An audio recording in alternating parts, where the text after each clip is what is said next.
The broadcast is now starting. All attendees are in listen-only mode.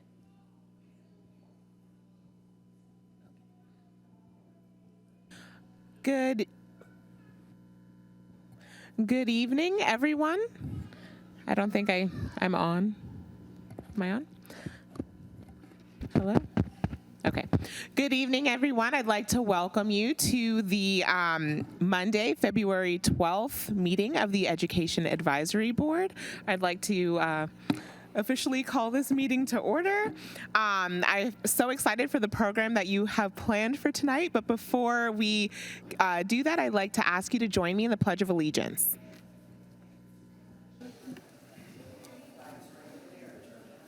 I pledge allegiance to the flag of the United States of America,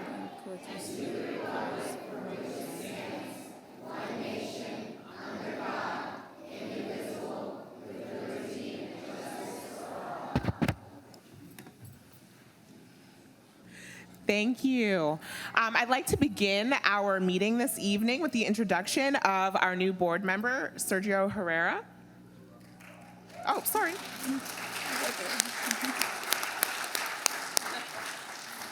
Following our roll call. Okay, let me do a roll call first. Okay, Chair Paula Wilson. Here. It's not working. Vice Chair Nancy Panay. Here. Jennifer Sullivan. Here.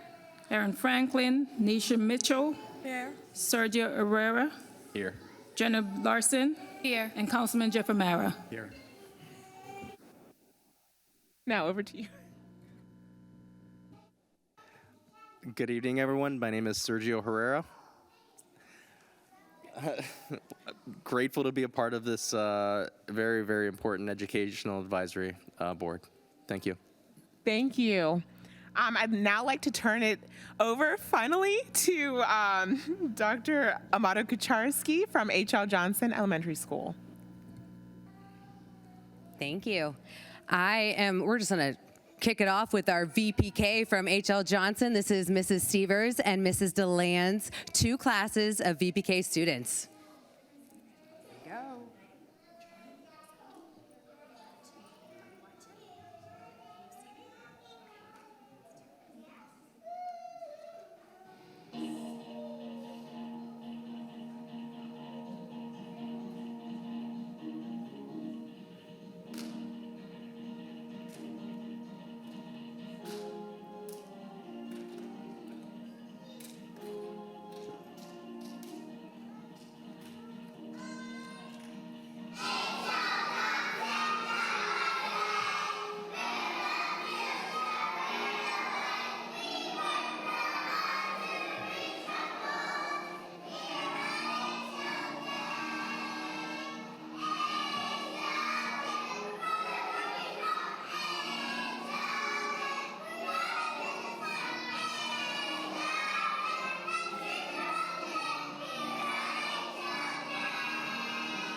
Jaguars. We so loved that. Thank you so much. And I'm so proud of you all for getting up in front of everyone and giving us that awesome performance.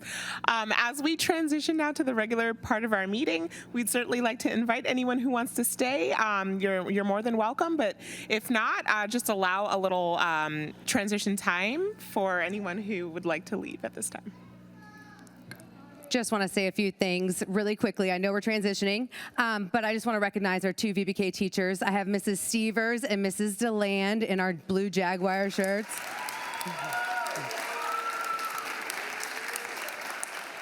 There is 39 years of teaching experience between the two of them, which is pretty amazing, and we're so lucky to have them. So one more round of applause for everyone here.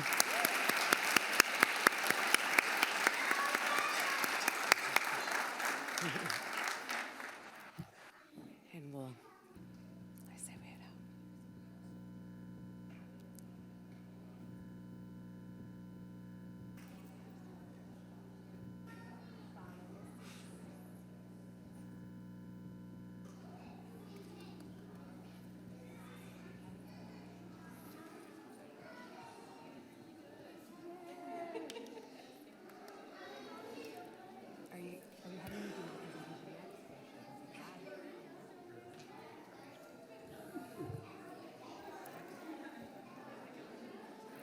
Thank you, all my parents and families. Thank you so much. Thank you. And that's it. Head out. Yeah.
Hi, guys.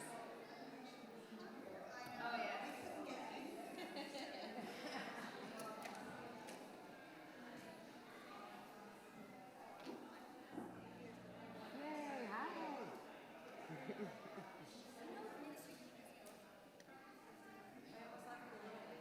I don't think Nick brought his equations.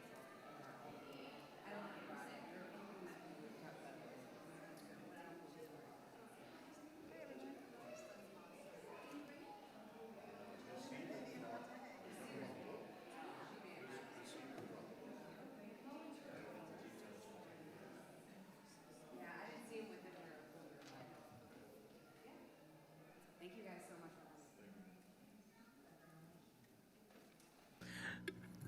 Again, we thank you, Dr. Amato Kucharski, for that treat. They're simply adorable.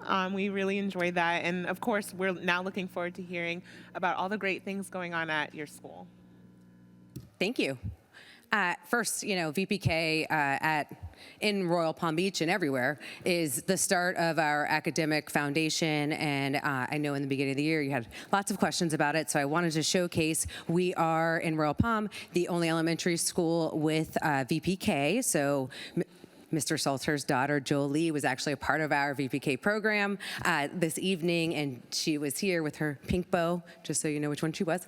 And we also have Western Academy, the assistant principal's granddaughter. So it's just really exciting, and it's a nice way for us all to be together and just really talk about academic achievement. And you'll see more of that later as part of the village presentation of all the schools. We've been really trying to go to all the VPKs and really link and begin a true partnership and make sure that they know who we are, that all the students know who we are, and we read to them recently, and we answered parent questions. We had one parent meeting at Early Childhood Adventures at the Rec Center, and we're just really trying to build that strong partnership so all of our students, because I only have 2 classes, which is 40 students. It's not enough for our village, but we have 10 preschools here in the village that are a part of really growing our students and making sure that they have a strong foundation coming into kindergarten. So that's why I wanted to showcase it, plus all of your questions, but we're really working hard to build those partnerships.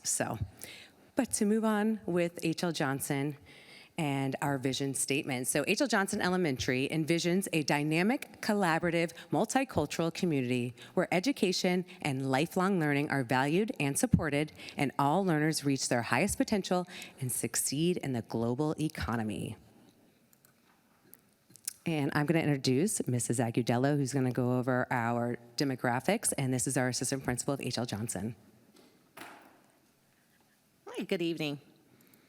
All right, so currently right now, H.L. Johnson serves VPK through 5th grade.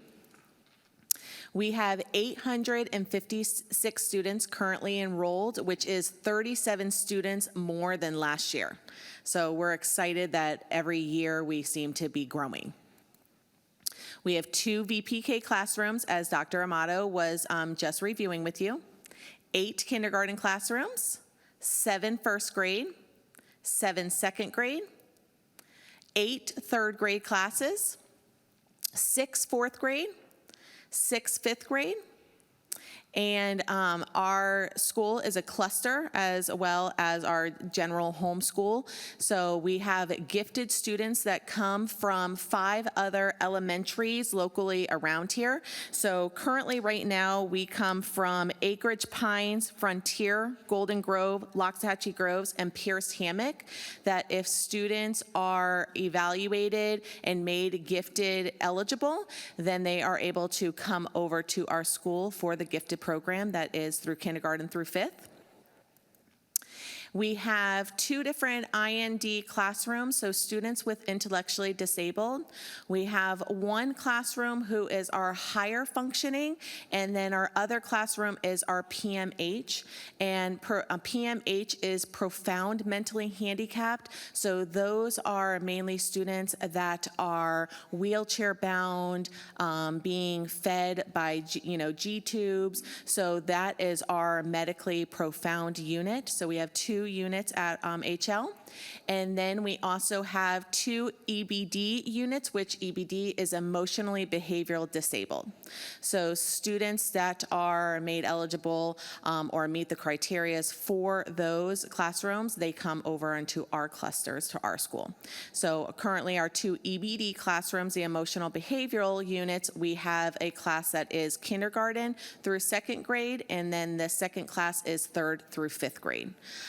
Especially with our IND and EBD classrooms, we really do focus on seeing how we can mainstream those students into the general ed population, that we understand they have an IEP, we understand that they have disabilities, but we really do try and foster the learning so that those students are able to be pushed into a general ed classroom.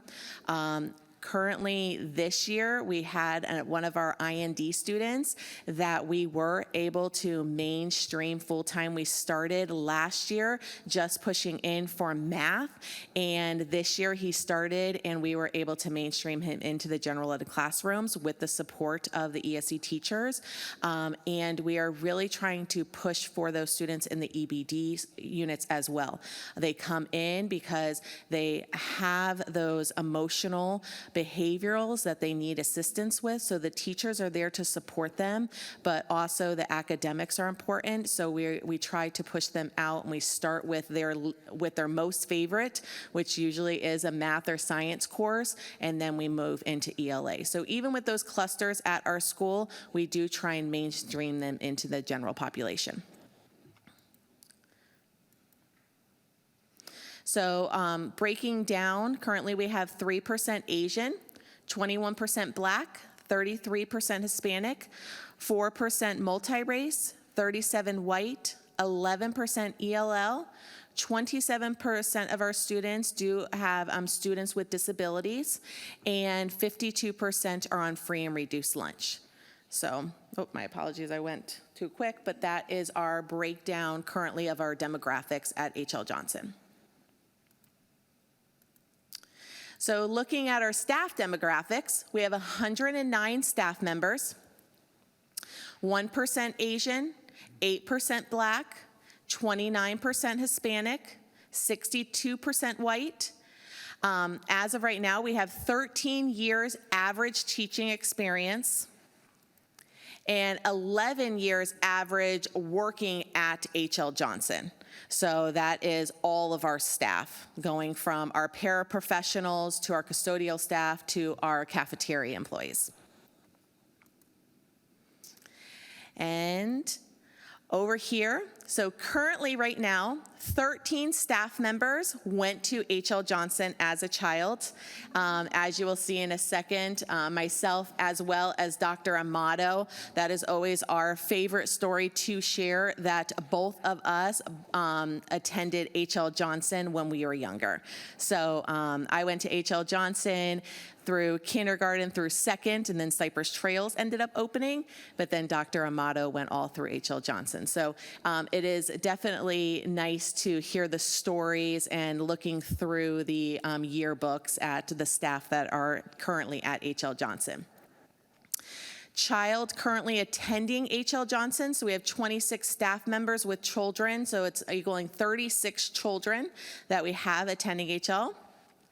And then child attended H.L. Johnson when they were in elementary school, 34 staff members equaling 59 children, one of which was my own. I was able to start at H.L. Johnson when my son started kindergarten, so I was there with him all through elementary, and now he's in 8th grade, and we're getting ready to do that high school. So it's definitely a big transition for this mom right now. But that's 59 children that have gone through H.L. Johnson. And then family members that have attended H.L. Johnson is 10 staff members and 27 relatives. So sisters, aunts, cousins, which too, my sister had gone through H.L. Johnson and all the Royal Palm schools. So we are definitely honed in on our schooling. This is me at H.L. Johnson. That is my kindergarten picture through there. So I definitely have a true love and passion for H.L. Johnson and our Royal Palm schools. I went through, again, as I stated, H.L. Johnson, and then Cypress Trails opened up. I went to Crestwood Middle School, 6th and 7th grade. Followed up with Wellington Christian for my 8th grade year, but then came right back and finished. I was the first graduating 4-year class out of Royal Palm Beach High School. So when it first opened, I was the first freshman class, and we only had freshmen, sophomore, and juniors. So again, I was the first 4-year graduating class, and went off to USF and came home again and finished at FAU. So again, our Royal Palm schools are extremely important to me, and the love and passion is definitely within my heart. So, and now I'm going to turn it over to Dr. Amato, so then she can share her story and love for H.L. Johnson and our village. I have to go back for 1 minute. So it was so fun finding this picture of Mrs. Agudelo today. And I also heard her. So the first graduating class of Royal Palm Beach High School that went all 4 years from ninth grade to 12th grade, they call themselves Full Blood. I feel like you almost said it. Full Blood Wildcats. So she's the first Full Blood is what they call themselves. So it makes me laugh every time. She almost said it, and I was like, oh, please say it. So I had to say it since she didn't. So this is my mother and I. And there are people in this room. Valerie went to kindergarten, I believe, in H.L. Johnson too, didn't you, Miss Haynes? Or no, you didn't go to, you went to Crestwood, okay. I went to H.L., I thought it was you went in kindergarten as well. Oh, bummer. That's all right, Crestwood, we have that in common. This is my mother and I in front of H.L. Johnson before there was an exterior fence, posing in 1985, my first day of kindergarten. And the same thing, I am a product of the School District of Palm Beach County. I went to Royal Palm and Wellington schools, so H.L. Johnson, Crestwood Middle School, Wellington High School, because I'm too old for Royal Palm Beach High School, and Palm Beach Atlantic, so I am a Palm Beach County person. Palm Beach Atlantic, FAU. I like to say Royal Palm Beach High School because I taught at Royal Palm Beach High School. I could not wait to become a teacher. I love Royal Palm. I lived here my entire life, and so to me, Royal Palm Beach High School was a big deal. It did open I believe my junior year, but it was not an option to us. And then my senior year, of course, I graduated from Wellington, but I knew I was coming back. And so I was able to be a teacher, and then ESOL coordinator, and dean, and then assistant principal, all at Royal Palm Beach High School. Very, very lucky. So my heart and soul is definitely always in Royal Palm. And then Lynn University is where I ended with my doctorate degree. So it's just Palm Beach County, Royal Palm, the Village Education Advisory Board is so true to my heart, and just we're doing great things here in the village. So talking more about really H.L. Johnson and moving forward. H.L. Johnson, we have had green initiatives really from the start, but we are a green school of excellence, and we are a champion, Everglades champion green school. And really what that's all about is recycling and also really coming from a farming community. We are in the Western communities. At one point, farming was very, very big in this area, and so we continue to do that and foster that piece of sustainability and just really teaching that within our school. And then our choice programs are Cambridge and STEAM. So Cambridge, let's talk about that for one moment. Royal Palm Beach High School funds that for us here at H.L. Johnson, and the village is a continuum for Cambridge. So H.L. Johnson has the primary, the middle years is through Crestwood, and then Royal Palm Beach High School has our ACE Cambridge classes. And so really that's all because of the work that Ms. Fleming is doing and all of the teachers. Of course, everything we do is because of a huge team, and really sponsor that. So in elementary school, what does Cambridge look like? Well, in high school, you earn college credit from the ACE classes. But in elementary school, this is really a way of diversifying your thinking. So talking about how a plant grows. And this is, again, all just within us at H.L. Johnson. So a plant grows, usually you learn that you put a seed in soil, and it needs water and sunlight and CO2 really to grow and become a plant. Well, with Cambridge, we want to do that in many different ways. So then we not only grow a plant in soil, right? We'll grow it in water, so we do hydroponics. We'll also grow it in different mediums, so cocoa peat, just depending on what we're using and what we're trying to teach. So it's taking one thing and learning that it can be done in many different ways. That's also a part of our engineering, which is STEAM comes into play. We are a STEAM school, not just a STEM school, so we do add in the arts. It is also a large part of H.L. Johnson. Currently, and in our STEAM, we do it as a fine art. In our STEAM classes, we are making all of the props for our Finding Nemo show that will be happening in April. So that's a piece of the arts that we're bringing into it, along with lots of different other activities that we do. So we have lots of goals at H.L. Johnson, but the work is never finished. So here are some major areas of focus for the 2023-24 school year. So safety, always number one. It's a priority. You can always get better. I feel like there is no moment to ever not have that as your number one priority, so that always stays at the top. And then we want to continue offering our extracurricular and academic experiences for our students. So we want to make sure that we have a complete and total package of an educational experience for our kiddos. And then we want to continue our emphasis on being a data-driven school. We want to ensure that we are following all the research-based instructional practices and providing our students with all of the academic needs and to ensure that their future is bright, and we've given them the strongest foundation to go from elementary school to middle school to high school and beyond. And so that's extremely important to us. Right now, the concentration is on FAST and STAR in elementary schools. And then a commitment to excellence with support and customer service for all. So yes, of course, that has to do with every stakeholder, our parents, business partners, our entire community, but that also has a lot to do with our staff. And really, it's a hard time to be a teacher and to find good teachers, and really it's such a hard job, and there's so many demands, and so this is really for everyone at our school. So yes, of course, we want everyone involved, but especially I want to keep the best teachers, and I also want to ensure that we are marketing for, as we're a growing school, we are marketing for those incoming teachers to come in. So that's a huge piece for us at H.L. Johnson this year, to ensure that we are supporting all of our staff members, because there are lots of vacancies out there, and we're doing our best to fill those vacancies as well as keep our culture happy and our teachers here with us. So safety is our number one priority. I'm going to go over some different safety things that happen at H.L. Johnson. In the corner, you will see a safety bag. This is in every single room or office at H.L. Johnson, depending on what your role is for a part of safety. But ID badges must be worn at all times, right, and visible. And you should have a Centegix badge if you are a staff member. Rooms are to be locked and doors are to be closed at all times unless there is a staff member standing in front of it welcoming our guests into either a door or gate. Supervision is active at all times. We have our head on a swivel.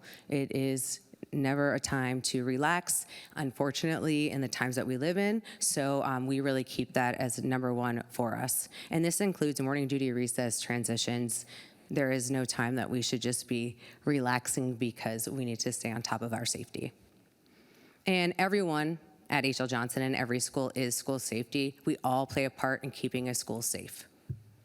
So if you see something, say something so we can do something is always what we say to our students. So it used to be just if you see something, say something, but I would like to move it one step forward so we can actually solve and come up with a solution for whatever safety issue that is.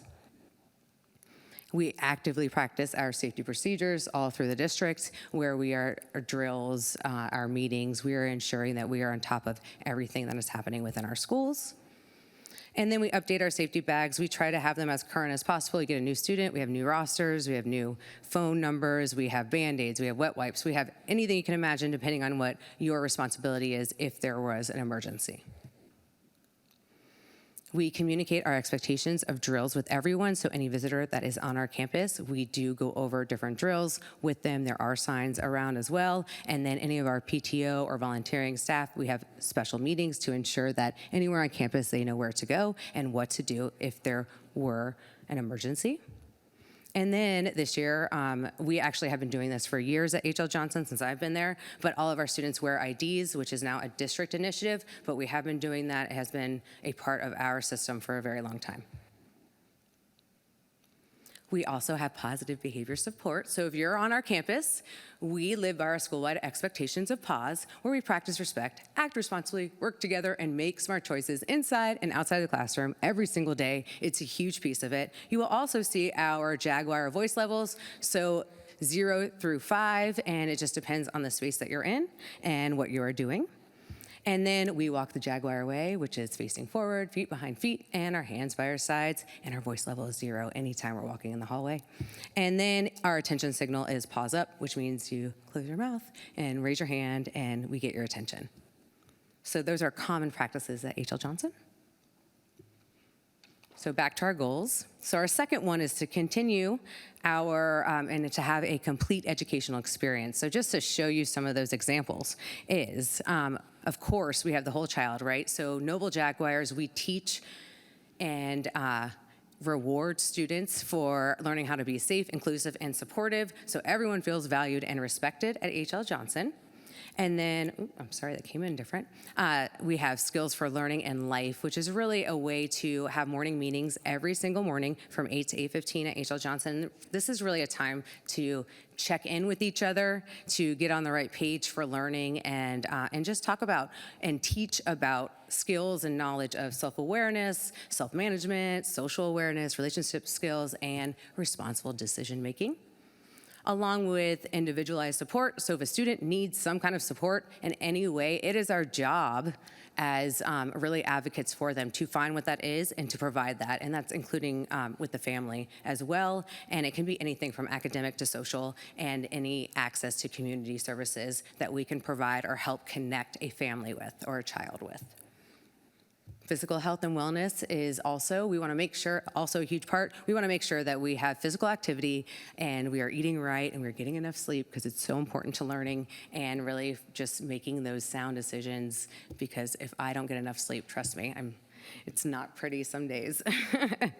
And let alone being a student and learning in a growing brain. Family and community engagement, we want to ensure that our families feel welcome and they're engaged with us at H.L. Johnson. We have family engagement nights. I will talk about those, but we have one every single month. We have a very strong PTO. I know that you're part of your PTO, and we're so lucky, and so many parents volunteer. Sergio's, part of that as well. He comes and volunteers lots of times on our campus, and I'm excited that you're on Education Advisory Board. I heard about it at our last PTO meeting, and I was like, yeah, good news. So good. And of course, positive referrals and conflict resolution. And this year, what's new is we have a Safe School Ambassador program at H.L. Johnson, which is student-led, 4th and 5th grade, where they're getting lots of training on really how to keep our environment as positive as possible. And students see things sometimes that we don't see as an adults, and these interactions that are negative happen when adults aren't around. So this is really to have students that will help build the culture. So I'm excited about that. All right, so including our educational experience. At H.L. Johnson, we have tons of clubs. So this is our spring roster of clubs just for Tuesday. This is Wednesday, and this is Thursday, okay? So we have, depending on fall and spring, 6 to 8 weeks of clubs going on Tuesday, Wednesdays, and Thursdays that are all different options that are teacher-led.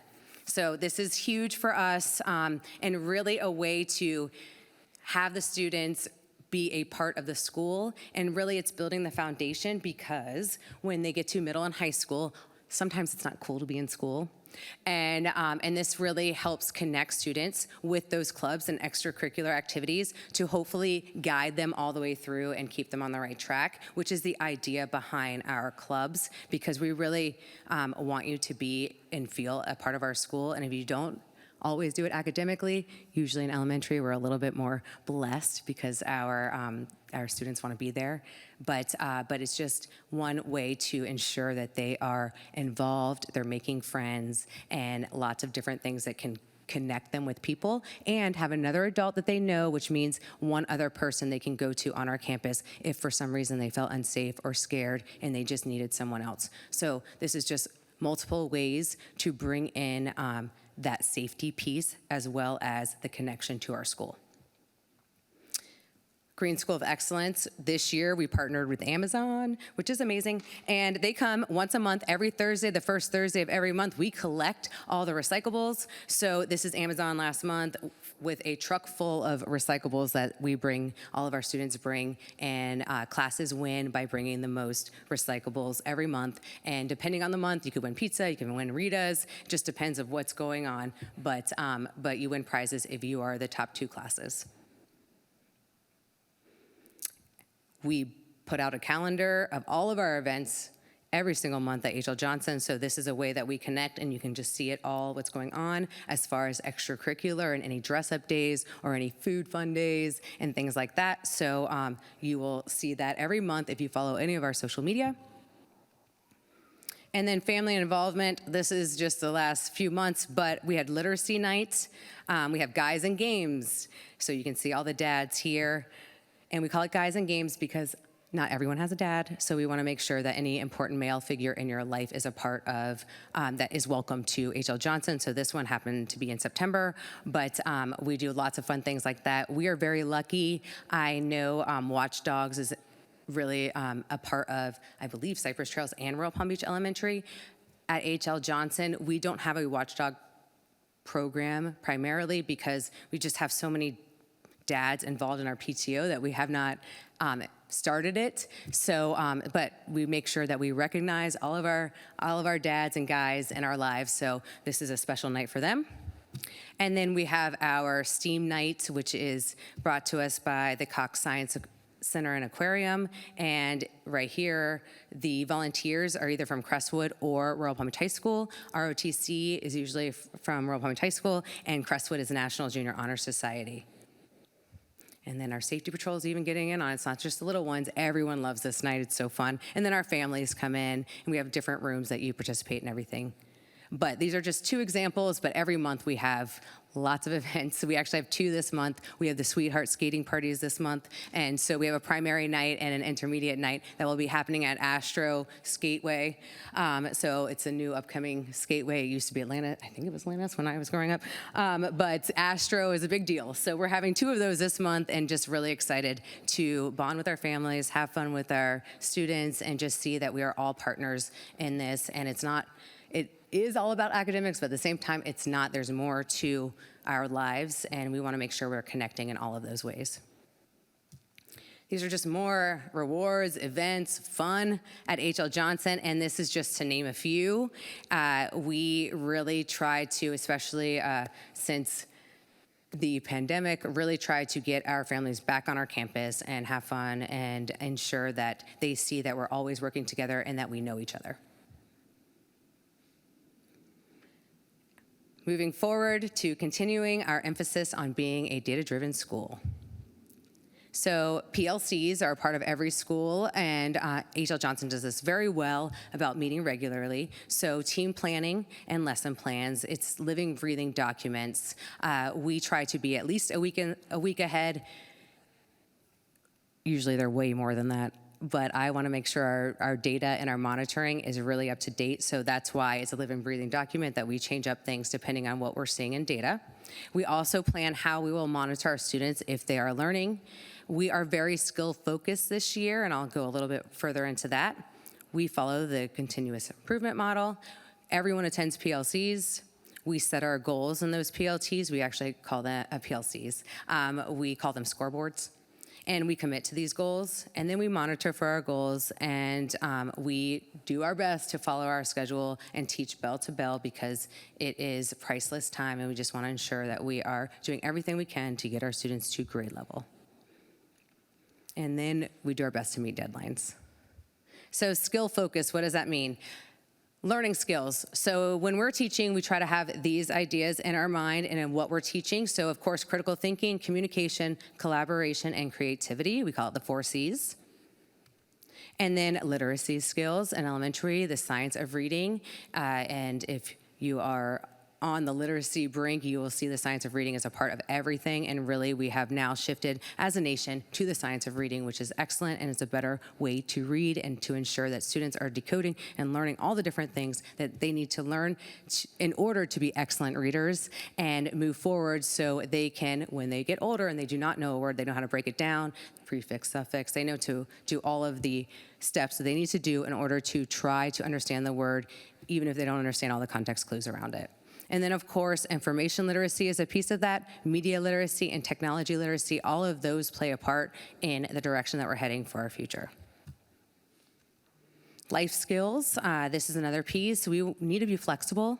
We need to have initiative in our lives. Social skills are very important. We want to be productive citizens, and then leadership.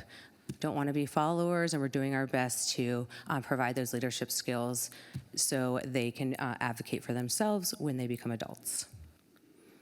And then mathematical skills, with our new best standards, yes, a lot of the standards are the same, but we just want to ensure that we are maintaining, learning, gaining a strong number sense, problem solving, which includes techniques and strategies. So if you are confronted with a problem, you can break it down and do the best reasoning in order to solve that problem. And this year at H.L. Johnson, we have more students in AMP than in the past. At H.L. Johnson, it really has been it's been a hard thing to break, but really gifted students have really only had the opportunity to be in the advanced mathematics program, and this year we have gone away from that. So if you were proficient in third grade, and really moving in the right direction, so even if you were not in gifted, you are now in AMP. There is a risk, it is accelerated, but you are not missing any standards, but it is accelerated. Although this year, we've done a really good job about having that last month really after planning, having a time to really review those skills, along with reviewing those skills throughout the year in the morning, or when you first meet with we're departmentalized, 3rd, 4th, and 5th, so when you first meet with your math class, then you are getting some of that review, and we're bringing it back and trying to spiral it in throughout the year, although this year we've done a better job of planning that last month really being a review time and hit those standards that maybe we haven't seen in a long time or we're a little weaker in. But we want to do our best to have our students have the opportunity to see and have the exposure to it. So when they get older, even if they don't do perfect on it, they may see it a second time, a third time, and if you see it that second and third time, you may do better on it because you've seen it before. So that's what we're trying to provide to our students. There we go. All right, our WIGs, our wildly important goals. So we're in a time right now in the state of Florida where we know for sure that we're going to be in elementary school, get 3rd grade ELA, which is 3rd through 5th, math and science we're going to be graded on. We do know we're also going to get learning gains, but we're not exactly sure what that looks like. So in the beginning of the year, this is how we planned our year out. There may be some changes as we learn more information, as the state comes out with more information. We've even had some retrofitting of scores now that we have a new scale that came out. So, but this was our goal at the beginning of the year. All of our teams met and they came up with these goals for themselves based on what they scored last year, although we didn't have a scale yet. So we are all A schools as far as elementary schools, and we hope to do that. We will have some transitions again with that PM3, AMP5 in 4th grade, and then 5th grade, hopefully next year we'll see some big numbers there. But our AMP6 is always, we have the best teacher there, and he knows his stuff. And we're just hoping that he shares that wealth of knowledge with even more students at H.L. Johnson. So showing you a little data. It's not what I want to see exactly, but I'm just going to show you. So if you look to the right, K through 2 has not been retrofitted, and what that means is that the scores have not been changed based on the new scales, so it's really hard to understand where we're at on that side. But 3rd through 5th have. So if you look at 3rd grade all the way to the right, ELA, you'll see 22/53. So on PM1, our 3rd grade students in August, September, depending on when you took it, you were given an assessment to test you on 3rd grade standards when you just started 3rd grade. So 22% of our students were proficient at that time. And PM2 in December, again, you're still assessed on 3rd grade ELA benchmarks, and 53% at PM2 were considered proficient. So we're hoping we're moving in the direction of 61. We're close. I would love to beat it. And then you can see that in math. 4th grade, you can see that in ELA. And then math, this is where we're struggling right this second. So again, we took our math students that were proficient after 3rd grade, so that means you were level 3, 4, or 5 into that AMP class. So these are our students that are not as strong in math that are here. So that's where you see the 2 to 2, but I do want to let you know, just because you don't see proficiency on here, we have moved those students from a level 1 to a level 2. It is a larger group, so we're moving in the right direction, but we're still not at that proficient piece in the middle of the year, but we hope to be higher than that by the end of the year, and we're doing lots of things to provide that. And then our AMP5, again, these are students that normally wouldn't have the capability of being there because we haven't done it before. And so you can see it went from 4% proficient to 27. So we're hoping that keeps going. And then 5th grade, you can see all of the information as far as ELA, math, and AMP. And then science is really just one winter diagnostic, although I'd like to be much higher than that by PM3. And then a commitment to excellent support and customer service for all, and just telling you what we do at H.L. Johnson to provide that extra support. So we've really gone to K through 2, and 4th and 5th grade have their PLCs on Mondays, and grade 3 on Wednesdays to provide the extra support. So in kindergarten, I have Miss Lenahan. In 1st grade, I have Mr. Krieger. 2nd grade, Miss Connor. I am in 3rd grade. Miss Agudello is in 4th grade, and in 5th grade is Miss O'Brien and Miss Taylor. And this is just extra. They are not a part of those teams. They don't teach those classes. I don't teach 3rd grade. But it's just to be there in case my teams are like, hey, you know what would be awesome if we could have these electronic, iPads or something, I don't know, a whiteboard or something that I can easily provide them. And I have ears there that are like, oh my goodness, we're gonna make this happen, right? Because I'm trying to keep and maintain my teachers, and I don't want there to be any reason why they cannot reach these scores and teach our students in front of them. So this is a great way for that. It's also a great way, this is my leadership team. We meet 2 to 3 times a week, depending on the week.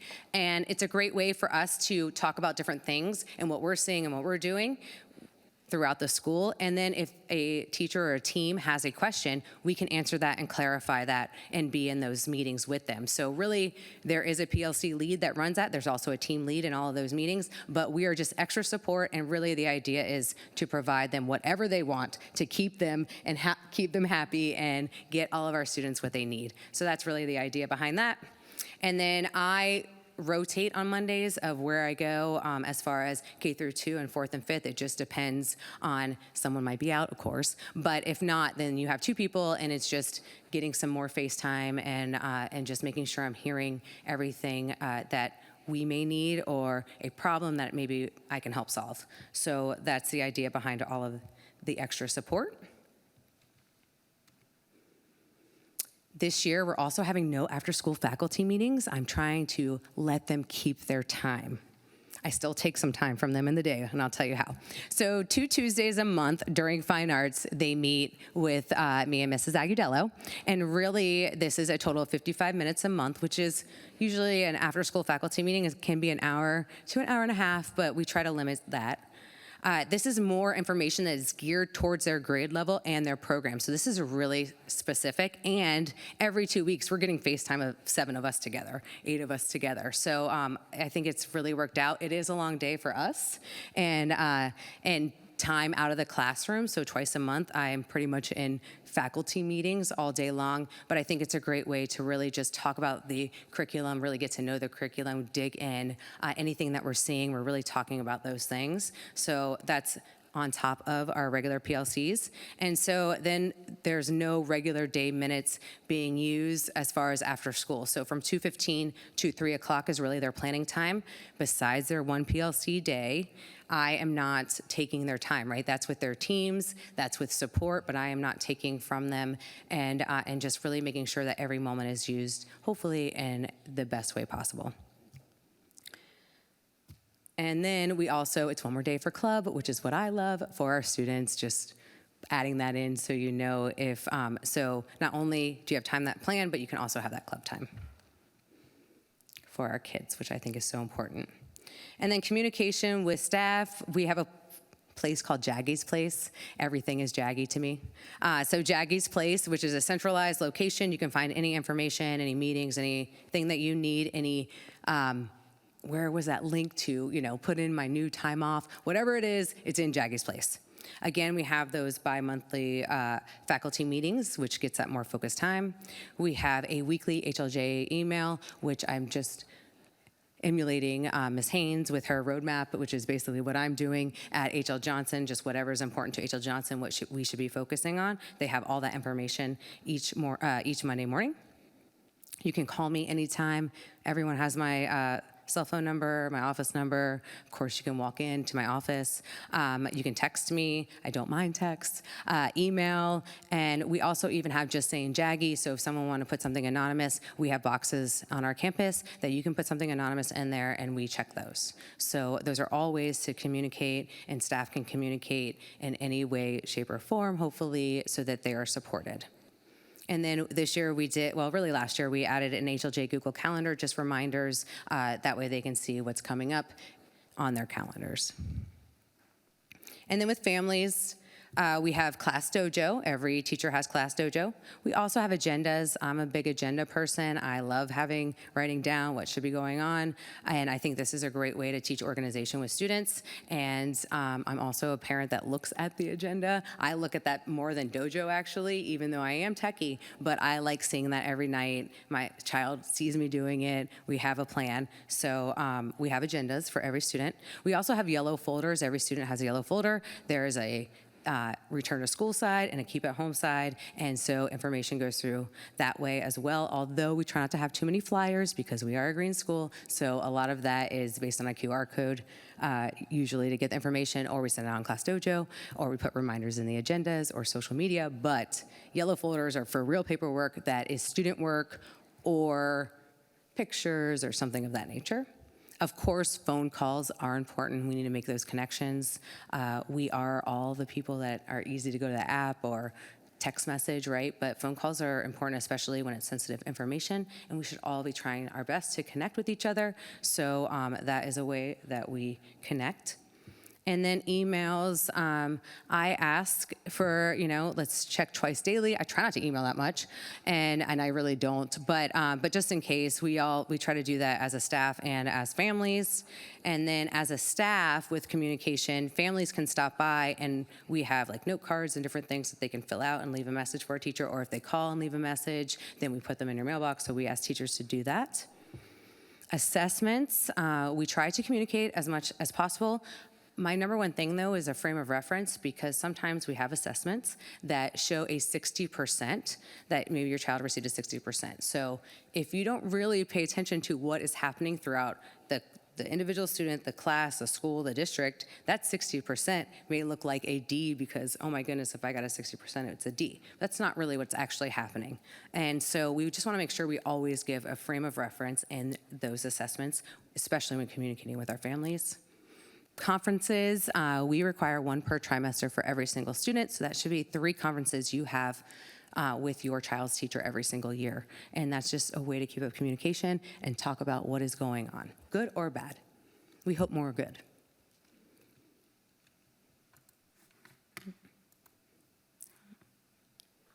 Let's see. Here we go, and that's the last slide. Always stay connected. We do have our social media.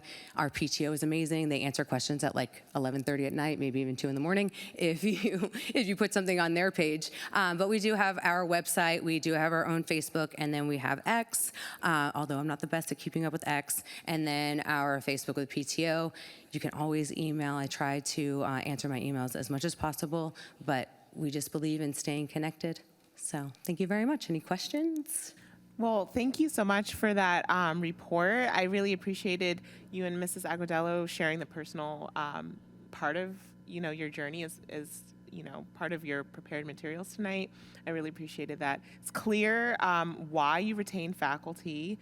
I also think that now that we've heard the 3 elementary schools in the village, it's really interesting to see how each one sort of just lends its own unique characteristics. Mm-hmm. And the collaboration that you have with Principal Getty and Principal Salter, I haven't seen it anywhere else, and I think the 3 of you really work hard to collaborate and make our elementary schools great. Listen, we're so lucky. They're the best. Any question I had when I came in, they answer everything. Anytime I have a question, they're just a text away. It really is. They look out for me all the time, and just super approachable. And I hope it stays that way. Yes, so I do too. It's amazing. Just one question: the Noble Jaguars, is that sort of like a student of the month? Yes, okay, exactly. I just wanted to ask that, and then Just one more comment. I really appreciated on that whole child slide the individualized support section. I do know in the district report in December that truancy was a really big issue, and I really think that that section speaks to that and sort of what H.L. Johnson is doing as a preventative measure. So I appreciated that. And truancy and absenteeism is a problem, and we always want to get better. We were just talking about this, probably going to go on social media tomorrow and just talk about how important being in school and being on time is, because 5 days is basically a percentage point less, depending on where you're late or where you're picked up for early dismissal. And we just want to make sure that we're giving everything we can to every student in front of us, and we want them with us. I know there's days that you need to be sick, and I know there's days that things happen within families, but we really want everyone at school all the time. So yes, we're doing our best, but I want more. Yes, but I do think that knowing families' individual needs is huge. So thank you. Yes, thank you. Is there anyone else on the board that I have a question. So you mentioned that you guys have a student ambassador program on your school, and this interested me because I was actually in a similar ambassador program when I was in middle school. But we went through like a specific training program. Is there something different that you guys kind of complete as an elementary school? No, it's the same program. I just and I wrote notes because this is the first year we're doing it. So balancing. So they're teaching balancing, so addressing gossip, rumors, put downs. So they teach students how to do that. And then supporting, so comforting people when they're hurt or they're sad. They teach you skills for that, along with active listening and distracting, which is redirecting attention to stop mistreatment and really get everyone away from that. So they teach you those strategies, and they've just really started teaching those. And they bring all of our students together, and they work through them, and they problem solve, and they act out things. More things with that. They do reasoning, getting peers to consider potential negative consequences if they were to do something, and directing, so getting peers to consider. It is the same thing. So reasoning and directing is the same thing, getting peers to consider potential negative consequences, and then getting help, so from adults in serious or dangerous cases, so how and when you go for help, and when is that moment. So they train our students to do that, and it's just, again, we just started this year. They've been through some trainings, and so we're working on that. We'll see how it changes things. Is that how your training was?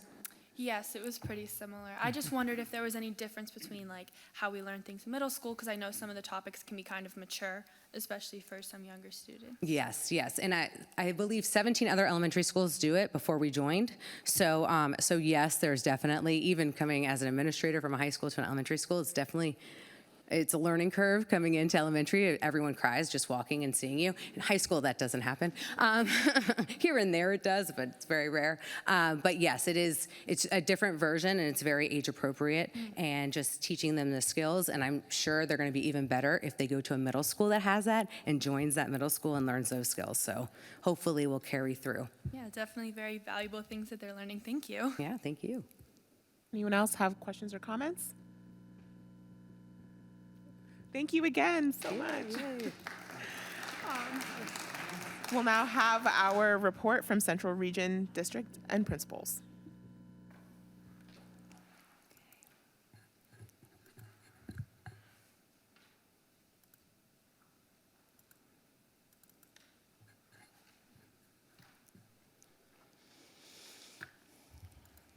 Okay. Well, good evening, Chairwoman Wilson and Vice Chair, and also board members. Thank you for having me again back for reports here in Central Region. But before I get started, I want to echo your comments in regards to the elementary school and the collaboration that they have.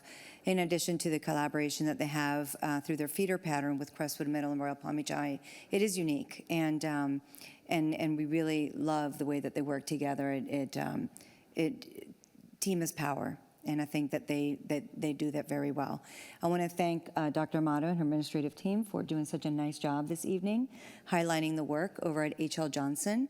It is a whole child that they are working with, and so it's just excellent work. So I appreciate you bringing all that up this evening. Before we get started, I do want to share greetings from our Superintendent Burke, as well as our Deputy Superintendent, Chief of Schools, Mr. Tierney. Here with us this evening, of course, Ms. Andrews, who is such a great supporter of our community here, as well as Mrs. Wetzel, our Instructional Superintendent for Secondary Schools, working with the Village of Royal Palm Schools, and also Ms. Vivian Green, our Instructional Superintendent for Elementary Schools here in the Village. I also would like to remind all of us that the month of February is we celebrate and recognize Black History Month, in which we recognize the contributions of African Americans here to the United States. I also want to remind us about the strategic plan. This really is what grounds our work in all of our schools and all of the different strategic themes, as well as objectives and initiatives that we're currently implementing. I do want to share with you some exciting and wonderful news, and that's where I want to start off this evening. Royal Palm Beach High School received really one of the highest graduation rates this year. So I want to congratulate with a 2.7% increase, and by the way, that is a significant increase, because when you're talking about hundreds and hundreds of students graduating, 2.7 is a lot of students. So a huge congratulations to Ms. Fleming and Royal Palm Beach High School, as well as the feeder pattern schools, because we know that preparing students for graduation starts at VPK. And you saw our cutie patooties from H.L. Johnson this evening performing. But you know, think about all of the time that we've been trying to play catch up and closing gaps from the pandemic. And you're going to see later on at the very end of the presentation the historical data for graduation rates and how it took a decline and then a progression in increasing. And now we're at the point where we're at the highest again, or close to the highest. So we're very, very thrilled, and I want to make sure that we recognize that, because last time I was here, we had talked about that baseline school grade. But what I failed to also share with you is that the school is only 2 tiny little points away from that B. And this year, having such a high graduation rate certainly gives us a great head start. So kudos, kudos, kudos, kudos. So we're going to go ahead and take our tour of our elementary schools, starting with all of our elementary principals visiting Royal Palm Beach VPKs. Cypress Trails Elementary, in December, the Lions participated in field days. They also wore their house colors. If you remember last time, Cypress Trails, when they were here, when Mr. Salter was here presenting, he had shared about the houses that they have, and part of who they are. And so they wore their house colors and competed at games together as a house or as an individual to earn those house points. And we want to thank Coach Barrios and many amazing parent volunteers for making these days possible for our students. Also, our Cypress Trails Marathon Runners Club, they participated to run their final mile in the South Florida Fair Kids Mile in January. So these students ran a total of 26 miles throughout the course of the program, but they also, in addition to running, they also read books along the way. I'm quite sure that they weren't reading while running, but you know, they took those little breaks to read a little bit in between. The next SAC meeting is scheduled for March 6th. Over at H.L. Johnson, so we want to thank the Village of Royal Palm, especially our mayor and vice mayor, as well as our council members, for participating and supporting the use of the Commons Park and the amphitheater so that our students could have a beautiful concert, you know, for the holiday season. So we appreciate the use of the facilities. Also at H.L. Johnson, in addition to hearing all about the great things that are happening there, they also celebrated Literacy Week, January 22nd through the 26th, which is Literacy Week throughout our district, with various activities, including Get Caught Reading prizes, literacy projects, family literacy night, and also concluded with a script spelling bee. We also, over at H.L. Johnson, had a Holocaust Remembrance Day. Our 5th grade students participated in a Remembrance Day where they were able to honor and meet a survivor, Zelda Marbell Fuxman. It was such an amazing experience for our staff. The next SAC meeting is scheduled for February 28th for H.L. Johnson. Or over at Royal Palm Beach Elementary, students and staff who had perfect attendance, we're talking about attendance, were recognized for the first half of the school year with attendance superheroes. And what that means is here every day, ready to learn on time. And these are all the heroes. Also, when they returned from school after winter break, they celebrated the Bobcat Student Appreciation Week from January 9th through the 12th. Students received special handwritten notes of appreciation from their teachers. And it's just a possum, paw print pencils, paw print bracelets, and other treats throughout this amazing week celebrating all of our students and welcome them back to school.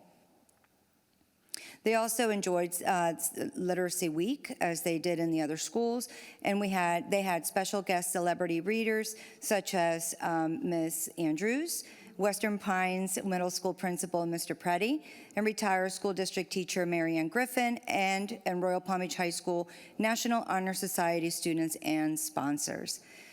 The next SAC meeting is Valentine's Day. Wow, what a great evening for capturing lots of hearts to get to the minds, right? Over to our Crestwood Eagles. Their Eagles participated in a multitude of activities during the celebration of Literacy Week. Also, the members of the National Junior Honor Society participated in the same Literacy Week, but what was unique about this one is that they actually also partnered with their new neighbors, Winbrook Elementary School, and they were able to read with our new elementary school students. Crestwood Soaring Eagle Way through the music. So they're excited to announce that one of their 8th grade students, Tyler Jean, represented Crestwood Middle in the 2024 Palm Beach County All-County Middle School Honor Band. Tyler was one of a total of 120 students selected throughout the county for this prestigious recognition.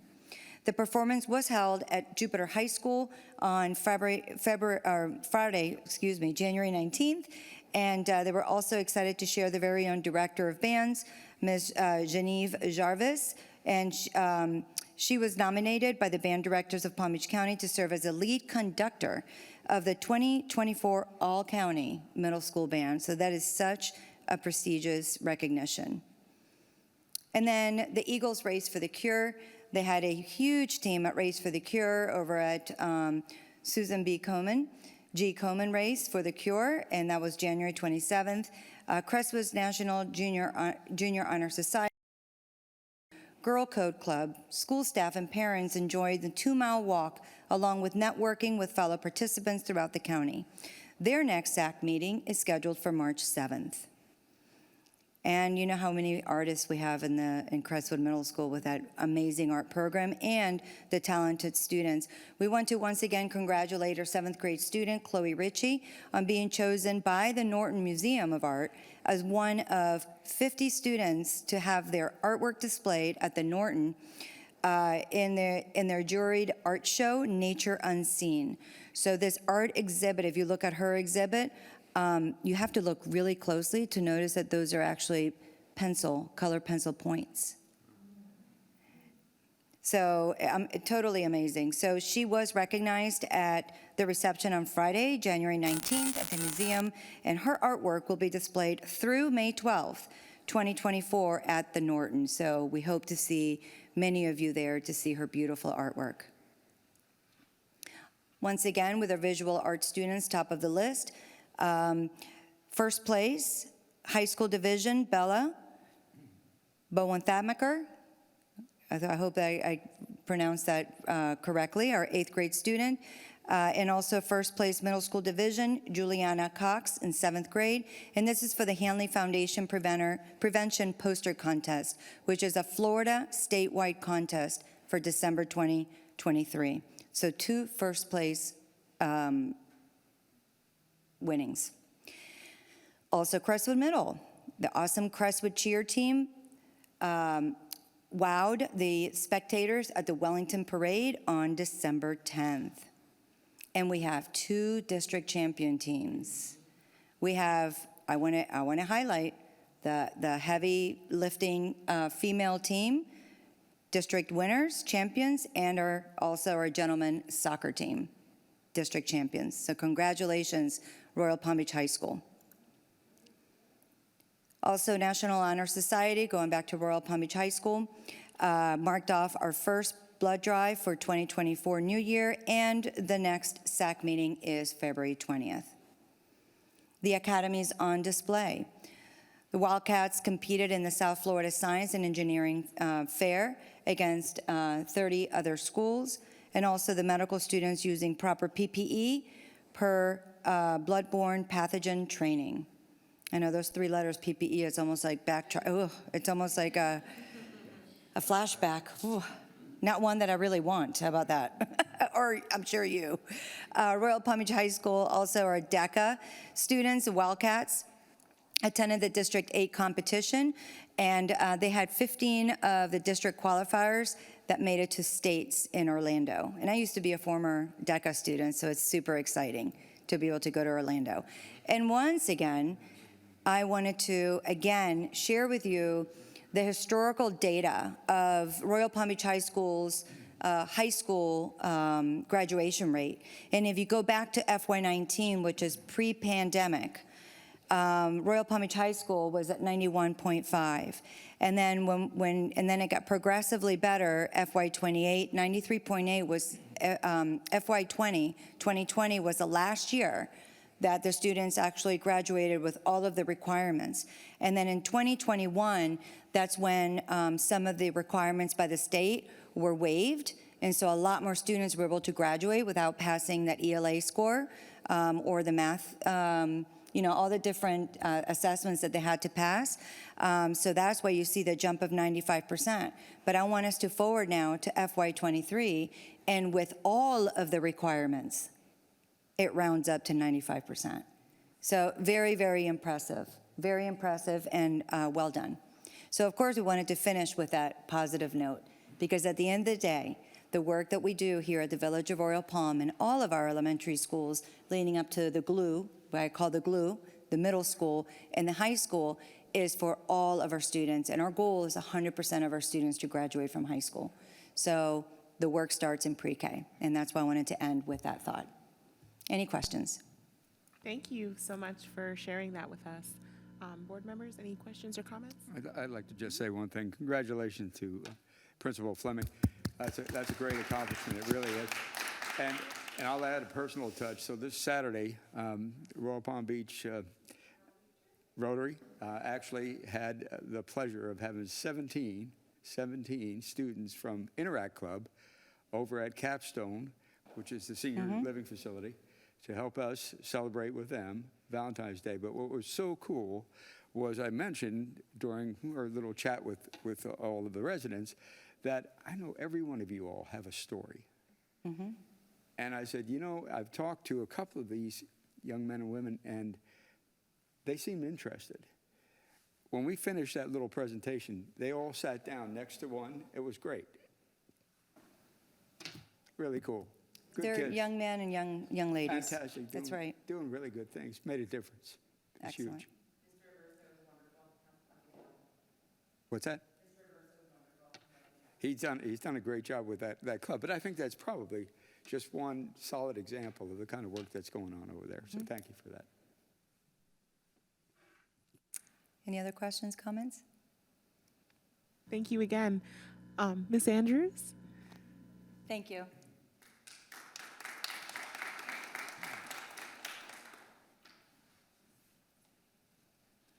And good evening, everyone. It's always my pleasure to be here. Chairwoman Wilson and the entire board, staff. I bring greetings always from our superintendent, Superintendent Michael Burke, and all 7 school board members. But it's my pleasure to be the school board member for District 6 the village of Royal Palm Beach. So I'm excited always to be here with you to say thank you for the partnership that you have with the School District of Palm Beach County. And we've been busy right after the holidays. We traveled to Tallahassee, to Palm Beach County Day. I saw some of you there. Jennifer Sullivan, you were there in all of that bad weather. We were knocking on the doors, and some of you were there with me as we talked to the legislators, you know, your senators and your representatives about what's best for our children, what's best for our community, and looking at those bills. You know, it's a fluid process. You're here today, and tomorrow it's a change, and you have to continue to monitor those bills because they can turn into the law and a statute before you know it. So it takes more than just that one trip for Palm Beach County Day. But Palm Beach County Day gives all of the county elected officials, community leaders, parents, everyone a chance to get together and speak to their representatives at their house right there in Tallahassee. So it was a storm during that time, but we were well represented by the School District of Palm Beach County, all of the cities and the communities. And it's almost like a love fest because we all have lunch together and we say, oh my goodness, we know you. You're with us. We're all part of that team. But it is really important that our legislators know what our thoughts are, and before those bills are passed, that we have input. So I encourage you to continue to go online and follow the bills before they become laws. If you have to make another trip to Tallahassee, do it. It's kind of a long drive, but JetBlue now has a quick flight that you could go straight. So whatever it takes to save and work for our children, it's important to do so. And so when I came in this evening, it's always great when you have the children here. And Ms. Armato, Dr. Armato Kachasvi, you are just doing a great job at H.L. Johnson. Everyone loves your school, and they love you, and they know that you were a student there, and they tell the stories about both of you when they come into the school. I was just sitting in front of someone that I know that's actually a part of your school. His children were here tonight, and he was saying, oh, Miss Andrews, is this your district too? I said, yes, this is my district, but your school is so awesome, and everybody wants to go there. There's just not enough seats for all the children that truly want to go to your school, and I want to thank you for the data that you presented today, but also when I saw the little Jaguars as they sung, and they were trying to get all of their steps and words right, and they did so super. So would you tell the teachers? It's all about the teachers who take care of our children every day, as well as the leadership. We're part of that support. And also, you know, right now, we're really thinking about the referendum. The school board hasn't decided yet, but we know we're going to come back and ask you again to help us out. It's not official yet, but remember, we're a district that offers art, music, and PE. It's always about the arts and academics when you're talking about those things that we saw tonight that make children great. It's sprinkled in with the arts. PE is so important for development of the brain, socialization, and emotional contact with the children with each other. So we have to have PE in all of our schools, as well as other things that referendum does. Art, music, PE. You saw the superstar artists from Crestwood. They are great. We just have so many wonderful budding artists. And when we can make sure that children can participate in the band, every child gets a chance to have an instrument and be in the band or sing in the chorus.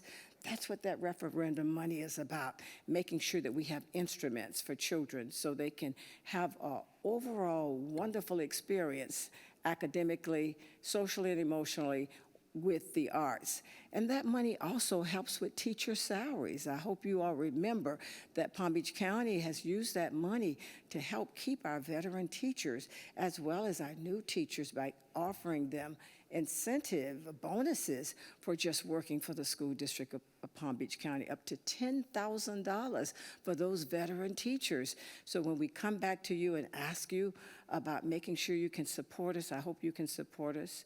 Another thing with that referendum, it's all about safety. You heard Dr. Amato talk about safety We have a police officer in every one of our schools, sometimes more than one. And when you have your classrooms hardened, your schools really one single point of entry, and when we have all of the support mechanisms in place, you heard them talk about the panic button that we all wear, all of these things that tighten and harden our schools help us to be as safe as we can be as we work toward making sure every child is ready to learn, not worried about being frightened about safety, and that we're putting the monies into our schools to make sure that they're safe. So when that referendum comes, all of you, I want you to just say, yes, we're going to support it again because it's needed. The state does give us money, but we have to go above and beyond that to make our district, Palm Beach County, the best that it can be, safety-wise as well as curriculum-wise, just making us a model for every district. In all the 67 districts across the state of Florida, we are a model here in Palm Beach County. So we're working on that.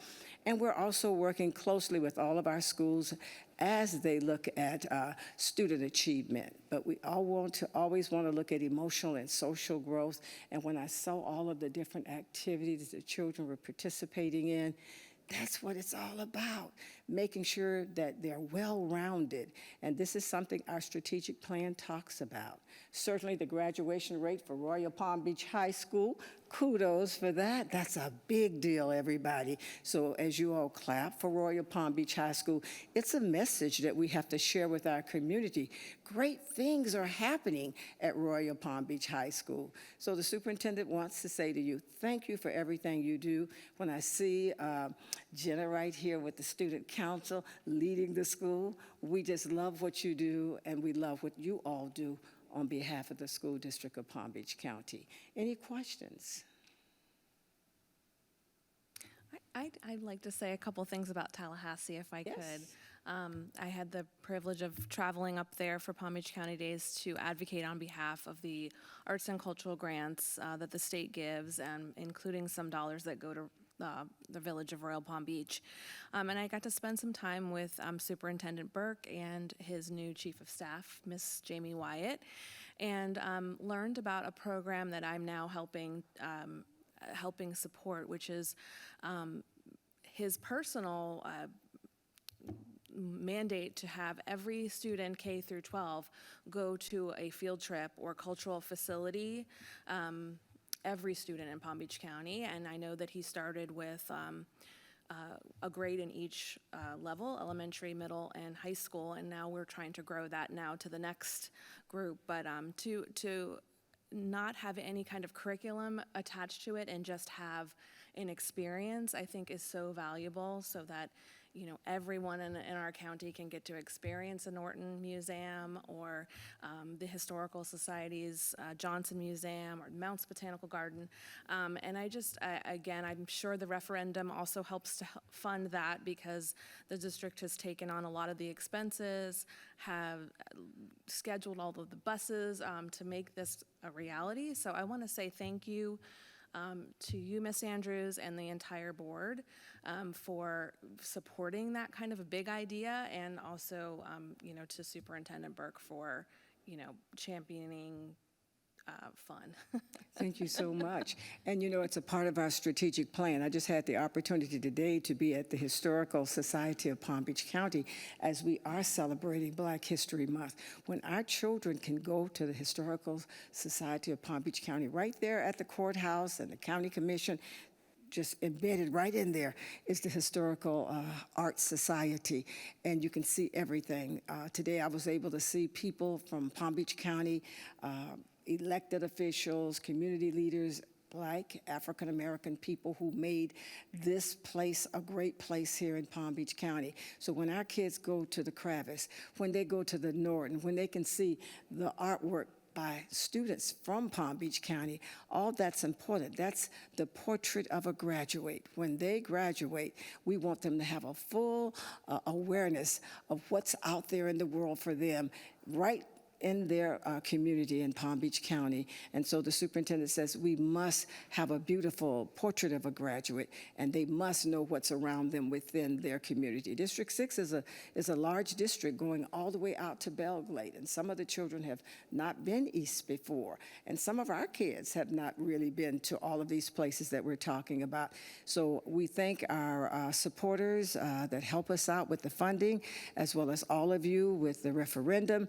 When we put the money in place, it truly is there for the children. And I really want to thank you, because it truly is all about our students and our children. Well, seeing as that my son will be on a field trip to the Norton Museum tomorrow, as a parent, I thank you all for that as well. Thank you so much. So, Madam Chair, if I could just say one thing, since we're talking about art, right? So we've, over the last couple of years, we developed an art and public places program here in Royal Palm Beach. It's really just getting off the ground, but we are, one of the things we're looking for is tapping into some of this wonderful student talent that we have here. And of course, we see it oftentimes from Crestwood Middle School, but I know it's out there and greater numbers than that. And so we're looking to do things like displaying artwork from the students here, and I think that'll be another way to really kind of reinforce that whole idea about the arts.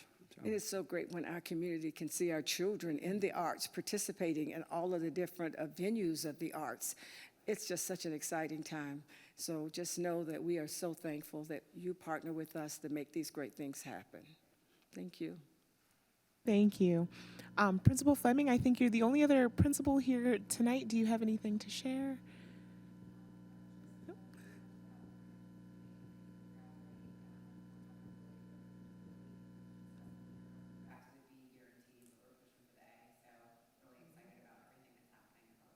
That's great. Happy to hear that. Thank you.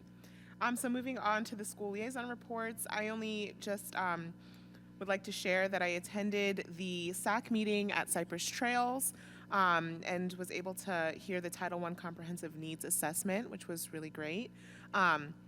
I thank you, Dr. Amato Kucharski, for the invitation to attend another VPK program, and I'm looking forward to attending that on Wednesday. So thank you again for the invitation. H.L. Johnson's the last school I have to visit in our village, so again, I appreciate that. Does anyone else have a school liaison report this evening? No? Okay, so I'd like to move on to our student council report. Thank you, Jenna. All right, good evening, everyone. It has been a while since our last meeting, so I'm very happy to be here again with you guys today to see all of your lovely faces. We do have a lot going on at Royal Palm, so I would love to share everything that has happened since our last meeting on December 12th. So, like I mentioned a few times, we did host a Toys for Tots donation center.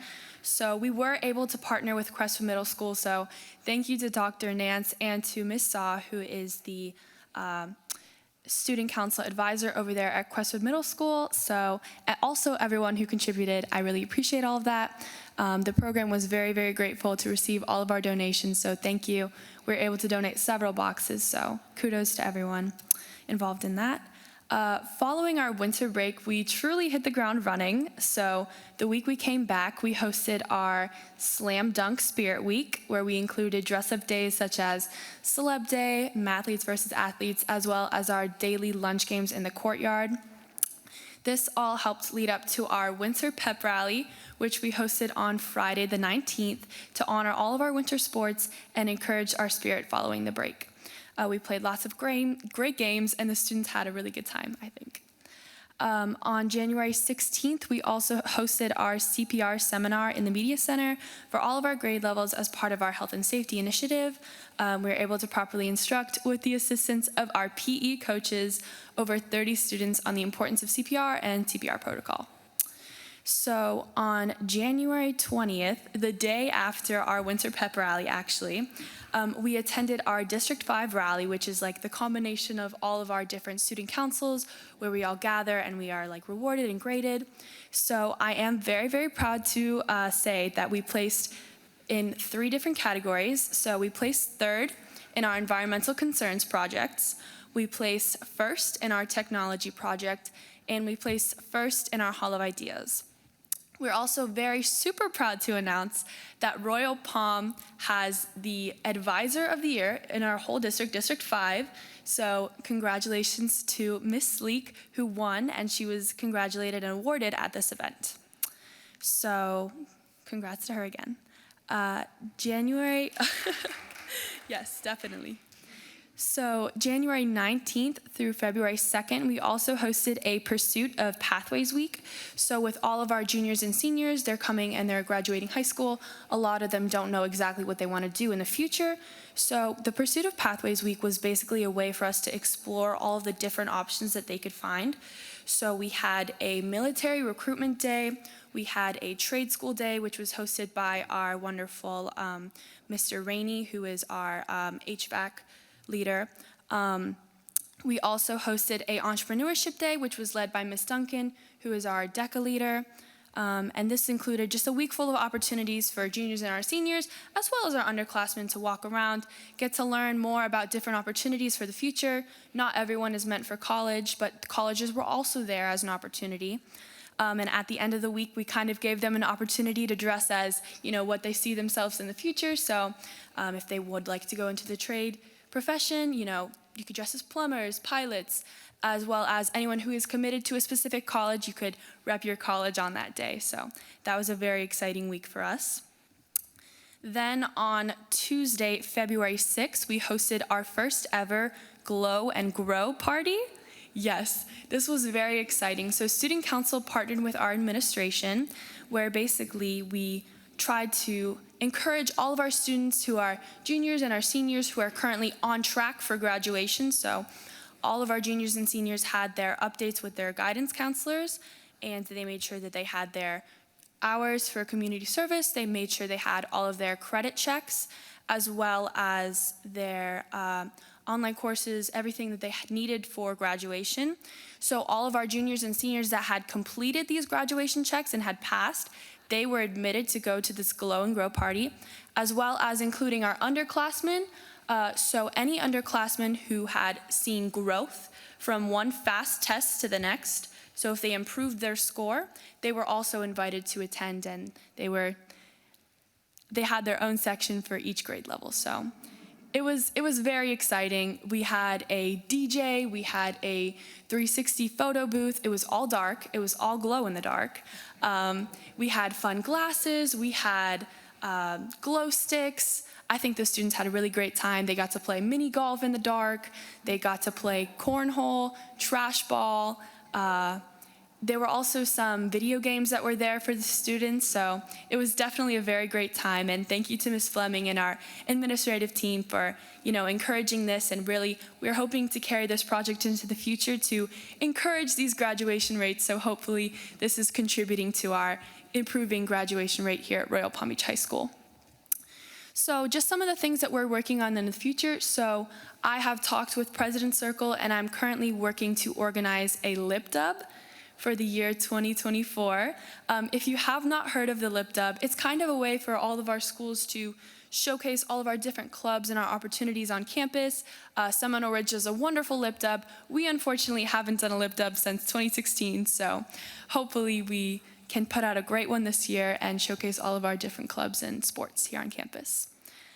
In addition to that, just some news from Royal Palm Beach High School.